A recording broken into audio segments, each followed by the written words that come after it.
Nakilala ko si Kapanalig Jairus de la Cruz, the man behind the Obra Maestra paintings ni Nana Choleng na ipinagkaloob sa ating parokya. Ayon kay Kapanalig Jairus, mapapansin sa painting na hubad sa ginto ang birhen.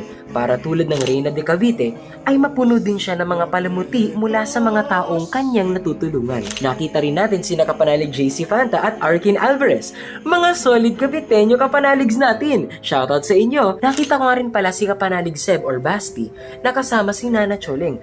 Nice to meet you, Kapanalig! Binigyan nga rin pala ako ni Nanay Mirna ng cute na keychain from Tagaytay. Thank you po, Nanay! 2:07 PM ay sinimulan na ang rito ng pamamaalam na pinangunahan ni Monsignor Narciso Sampana kasama si Reverendo Padre Francis Protasio Cortez III. Matapos mainsensohan ay iginawad na ni Monsignor ang final blessing.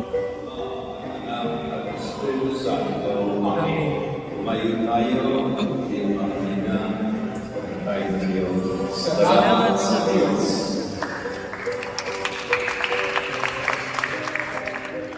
Nagpaabot rin ng pasasalamat ang Baliwag Procession Assistance.